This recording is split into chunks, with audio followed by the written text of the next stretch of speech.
विगत कई दिनों से इजराइल और फिलिस्तीन के बीच युद्ध चल रहा है और इस युद्ध में दोनों देशों को नुकसान का सामना करना पड़ रहा है।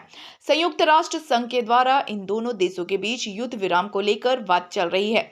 युद्ध विराम संधि के समर्थन में भारतीय कम्युनिस्ट पार्टी के द्वारा राजधानी रांची के अल्बर्टा चौक पर एक विरोध प्रदर्शन के माध्यम से युद्ध विराम की मांग रखी गई।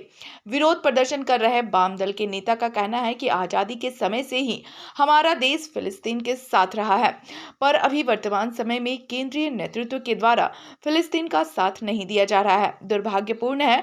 वाम दलों की मांग है कि युद्ध विराम संधि के हमारे देश की ओर से समर्थन किया जाए और तत्काल युद्ध विराम का पहल हो।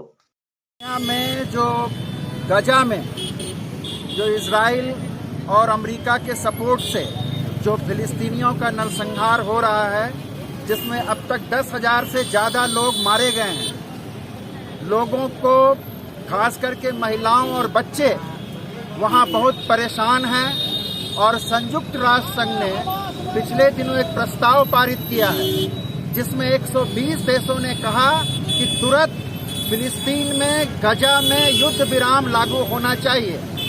बड़े दुख की बात है कि आज़ादी के बाद से हम सदा फिलिस्तीन के साथ खड़े रहे, लेकिन जब हमला हुआ तो हमारे प्रधानमंत्री ने ट्वीट किया, एक्स किया और प्रधानमंत्री ने इजराइल का साथ दिया। और सबसे बड़ी दुख की बात है कि यूएनओ में भारत अब्सेंट रहा। ये पूरे विदेश नीति का अमेरिकी साम्राज्यवाद के सामने भारत की विदेश नीति का आत्मसमर्पण है। इसलिए हम पूरे देश में वाम दलों के लोग, सीपीआईएम के लोग उतरकर हम मांग कर रहे हैं कि तुरंत वहां पर युद्ध विराम लागू किया जाए।